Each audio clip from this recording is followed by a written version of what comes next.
आखिर अब तक कितने कलयुग बीत चुके हैं और हम आखिर किस कलयुग में जी रहे हैं? युगों के इस रहस्यमयी चक्र का वास्तविक सत्य क्या है?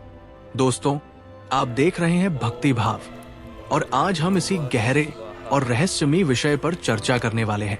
लेकिन आगे बढ़ने से पहले अगर आपने अभी तक हमारे चैनल को सब्सक्राइब नहीं किया है तो जरूर कर लीजिए और बेल आइकन भी दबा दीजिए ताकि ऐसी ही ज्ञानवर्धक और रहस्यमयी वीडियो सबसे पहले आप तक पहुंचे।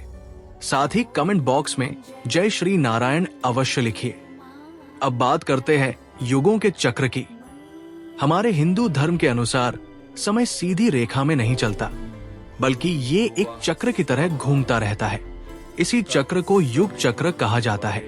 हमारे धर्म ग्रंथों में 4 युगों का वर्णन मिलता है। सबसे पहले आता है सतयुग, उसके बाद त्रेता युग, फिर द्वापर युग और अंत में कलयुग। और वर्तमान समय में हम इसी कलयुग में जीवन जी रहे हैं। इन चारों युगों की अपनी अपनी अवधि होती है और जैसे ही एक युग समाप्त होता है वैसे ही दूसरे युग की शुरुआत हो जाती है। जब कलयुग समाप्त होता है तब समय का चक्र फिर से घूमता है और एक नया सतयुग प्रारंभ हो जाता है। ठीक उसी तरह जैसे घड़ी में 12 बजने के बाद एक नया दिन शुरू होता है। लेकिन एक बहुत ही रोचक और चौंकाने वाली बात यह है कि हम जिस कलयुग में अभी रह रहे हैं वो पहला कलयुग नहीं है। हमारे हिंदू धर्म ग्रंथों के अनुसार इससे पहले भी हजारों कलयुग बीत चुके हैं और भविष्य में भी अनेक कलयुग आएंगे। आज के समय में विज्ञान अंतरिक्ष की गहराइयों को समझने के लिए महंगे सैटेलाइट और टेलीस्कोप का उपयोग कर रहा है।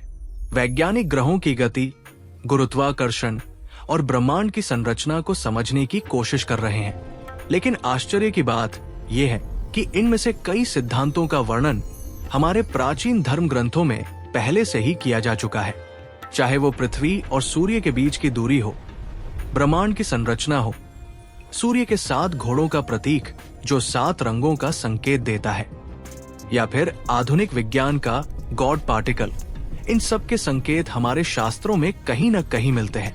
यही कारण है कि यदि हम अपने धर्म ग्रंथों का गहराई से अध्ययन करें तो हमें समय, युगों और ब्रह्मांड के रहस्यों के बारे में बहुत कुछ समझ में आ सकता है।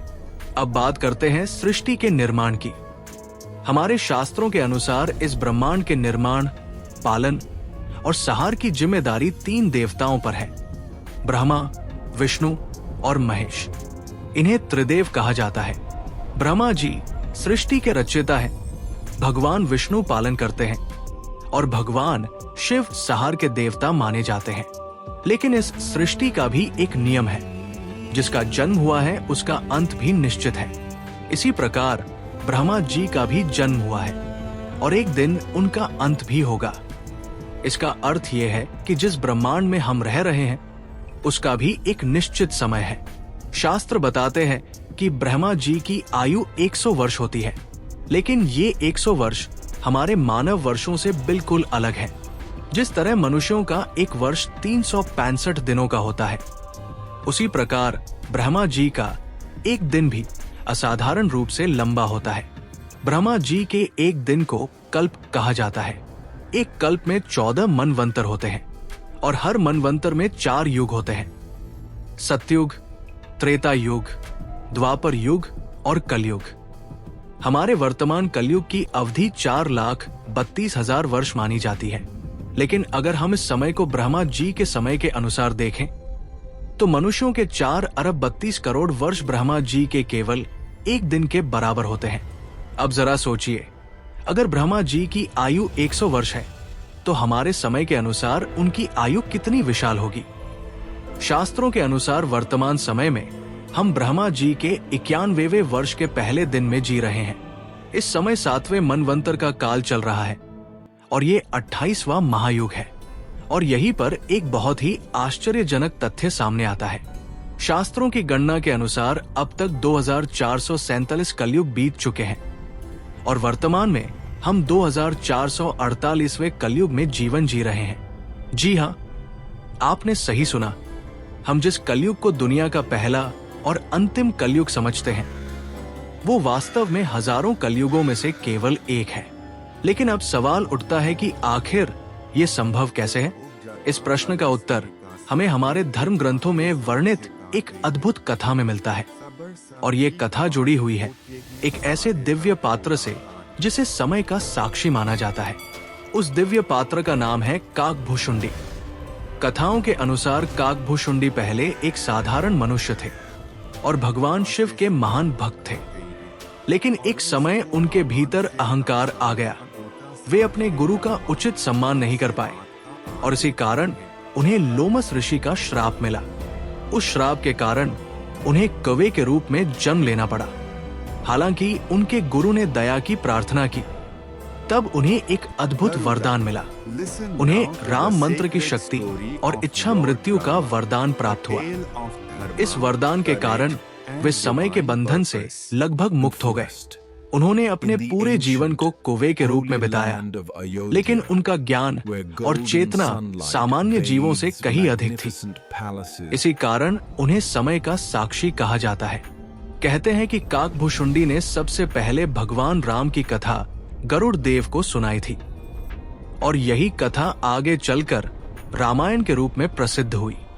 लेकिन यहाँ एक और आश्चर्यजनक बात सामने आती है। हमारे धर्म ग्रंथों में काकभूषुंडी को एक प्रकार के समय यात्री यानी टाइम ट्रैवलर के रूप में भी दर्शाया गया है। कहा जाता है कि उन्होंने केवल एक ही रामायण नहीं देखी, बल्कि उन्होंने 11 अलग अलग रामायण और 16 अलग अलग महाभारत घटित होते हुए देखी है। सोचिए, अगर किसी ने इतनी बार इन महाकाव्यों को होते हुए देखा है, तो इसका अर्थ ये भी हो सकता है कि उन्होंने युगों के चक्र को बार बार घूमते हुए भी देखा होगा। उन्होंने शायद कई बार कलयुग को समाप्त होते और नए युग को शुरू होते देखा होगा। कई कथाओं में तो ये भी कहा गया है कि काकभूषुंडी ने ब्रह्मा जी को जन्म लेते और मृत्यु को प्राप्त होते भी देखा है। इसका अर्थ ये है कि उन्होंने केवल एक ब्रह्मांड नहीं, बल्कि अनेक ब्रह्मांडों के निर्माण और विनाश को देखा होगा। आज की आधुनिक विज्ञान भी मल्टीवर्स यानी समांतर ब्रह्मांडों की संभावना पर चर्चा करता है। वैज्ञानिक मानते हैं कि हमारे ब्रह्मांड के अलावा भी कई अन्य ब्रह्मांड हो सकते हैं। हर ब्रह्मांड के अपने नियम और अपना समय चक्र हो सकता है। अगर ऐसा है तो ये संभव है कि अलग अलग ब्रह्मांडों में अलग अलग समय पर अलग अलग युग चल रहे हों। कहीं सतयुग हो सकता है, कहीं त्रेता युग और कहीं द्वापर या कलयुग। इस प्रकार ये समझना मुश्किल है कि उन सभी ब्रह्मांडों में कितनी बार युगों का चक्र पूरा हो चुका होगा।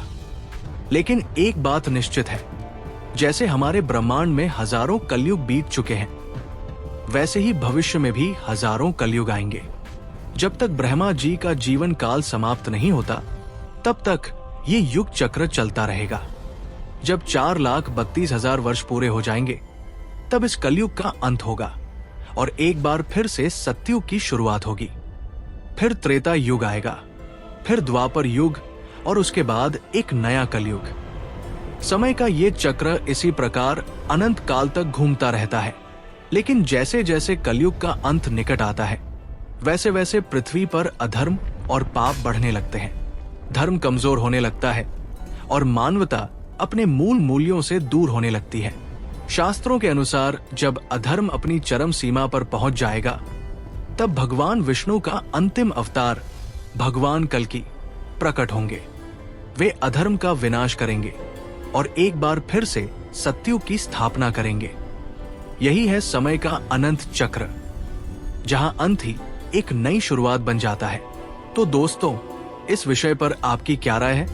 क्या आपको लगता है कि वास्तव में हम हजारों कलयुगों में से एक कलयुग में जी रहे हैं? कमेंट बॉक्स में अपनी राय अवश्य बताइए। अगर आपको ये जानकारी रोचक लगी हो तो इस वीडियो को लाइक कीजिए, अपने दोस्तों के साथ शेयर कीजिए और हमारे चैनल को सब्सक्राइब करना बिल्कुल न भूलें। हम फिर मिलेंगे एक नई रहस्यमयी और ज्ञानवर्धक कहानी के साथ। तब तक के लिए देखते रहिए संपूर्ण ज्ञान का केंद्र।